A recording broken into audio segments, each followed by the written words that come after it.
সুপ্রিয় ভিউয়ার্স, আশা করি সকলে ভালো আছেন। আজকের নতুন একটা ভিডিও নিয়ে হাজির হলাম আপনাদের মাঝে। আজকের এটা একটা রান্নার ভিডিও এবং রেসিপি, সেটা হচ্ছে খুব অসাধারণ রেসিপি বললে ভুল হবে না।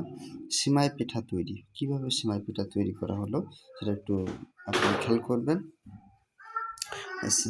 চাউলের গোড়া দিয়ে সিমাই পিঠা তৈরি করছে আজকে নুপুরের মা। দেখেন কিভাবে প্রথম তৈরি করছে। প্রথমে যেটা করছে সেটা হচ্ছে অনেক কষ্ট করে তৈরি করছে। সাধারণত কোনো যন্ত্র বা কোনো কিছু ছাড়াই হাত দিয়ে সব কিছু করা। সাধারণত যন্ত্র দিয়ে অনেক সময় হয় না, সেখানে হাত দিয়েও করছে, মানে অনেক কষ্ট করে আর কি, শুধুমাত্র বাচ্চাদের খাওয়ানোর জন্য এটা আর কি। এখন এই প্রথম যেটা নিল সেটা হচ্ছে দুধ অনেকক্ষণ ধরে জাল দিয়ে অর্থাৎ ঘন করলো আর কি, গাঢ় করলো। পাশাপাশি ওর সাথে দিল সেটা হচ্ছে আপনার তেজপাতা বলা হয়, তেজপাতা দিল। আর সম্ভবত কোনো বা লবঙ্গ যেটাকে বলে এটাও দিয়েছিল হয়তো বা, যে দেখা যাচ্ছে এগুলো দিয়েছে। দুধ জাল হচ্ছে, যতক্ষণ জাল গাঢ় হবে ততক্ষণ এর আগে কাজ করা হবে না, গাঢ় হওয়ার পরেই আস্তে আস্তে কাজ শুরু হবে আর কি। কষ্ট করে গাঢ় করছে। হ্যালো ভিউয়ার্স, আপনারা এই সমস্ত ভিডিও পেতে আপনাকে আমাদেরকে সাধারণত সাপোর্ট করবেন, সহযোগিতা করবেন। পাশাপাশি সাবস্ক্রাইব করে লাইক কমেন্ট করে শেয়ার করতে ভুলবেন না, যাতে বাসা বাড়িতে বসে যাদের ছেলেমেয়েরা আছে যাদেরকে সাধারণত এই যে এটা বলছিলাম, এটা হাত দিয়ে কিন্তু করছে, এটা কোনো যন্ত্র বা কোনো কিছু দিয়ে না, হাত দিয়ে বসে বসে এগুলো করছে অনেক কষ্ট করে। রাত্রে আমি দেখছি এটা করছে আর কি। যাদের বাসা বাড়িতে ছেলে মেয়ে আছে তাদের জন্য তারা খেতে দিতে পারবে একটা খাবার, খুব সুন্দর রেসিপি। এমনকি যারা আমরা বয়স্ক আছি, অ্যাডাল্ট আছি, তারাও খেতে পারবে, সমস্যা নেই। যাই হোক, এগুলো খাবার খুব সুস্বাদু হয় এবং ভালো এবং স্বাস্থ্যসম্মত আর কি খাবারগুলো। এই যে কিন্তু এগুলো দেওয়া হচ্ছে ওর ভিতরে, কারণ দুধ কিন্তু গাঢ় হয়ে গেছে আর কি। এটা দেওয়ার পরে এটা তাপমাত্রা বৃদ্ধি করানো হবে, অর্থাৎ জাল দেওয়া হবে। জাল দিয়ে বেশি ঘোটাঘুটি করবে না, যাতে সমস্যা না হয়, ভাঙাচোরা না হয়।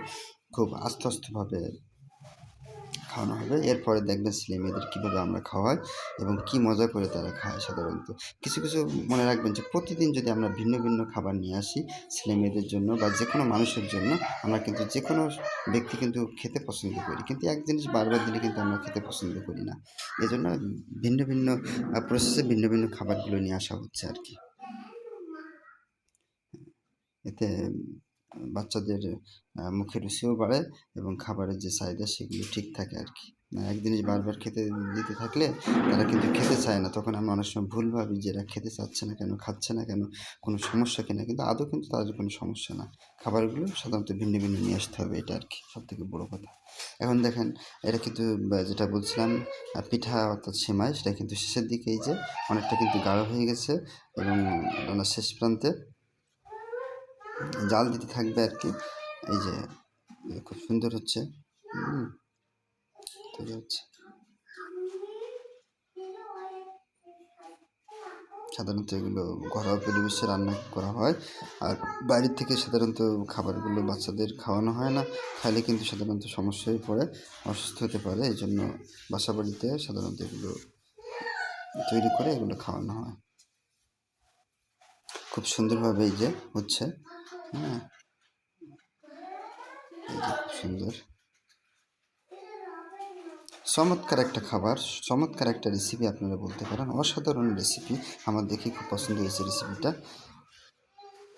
এক্ষুনি মনে হচ্ছে আমি খেয়ে ফেলি।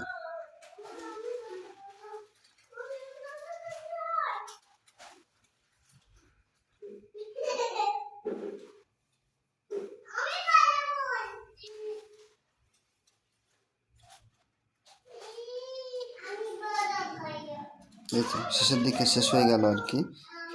একটু পরেই থামানো হবে, অর্থাৎ অফ করে দেওয়া হবে এবং আস্তে আস্তে ঢেলে দেওয়া হবে আর কি। ঢেলে দিলে আস্তে আস্তে ওটা জমাট বাঁধবে এবং খেতেও, মানে দেখতেও খুব ভালো লাগবে। তারপর আস্তে তাদেরকে বন্টন করে দেওয়া হবে তারা খাওয়ার জন্য, ছেলে মেয়েদের খাওয়ার জন্য। আমি এগুলো সাধারণত খুব কম খাই। ওর মা খেতে পারে, ছেলে মেয়ে খাবে, প্লাস ওর মা খাবে, খায় মাঝে মাঝে আর কি, মনোক্তি আর কি। বন্ধুরা, এখানে কিন্তু মশলা বা যেটা বলো না কেন বা আমরা বলি না কেন, মশলা জাতীয় এগুলো খুব কম দেওয়া। সাদা মাটা একেবারে আর কি, কিন্তু চিনি দেওয়া আছে কিন্তু।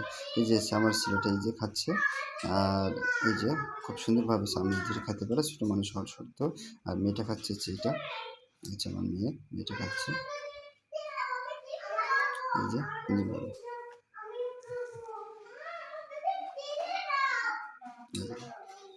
দুজন খাচ্ছে, কি সুন্দর করে খাচ্ছে।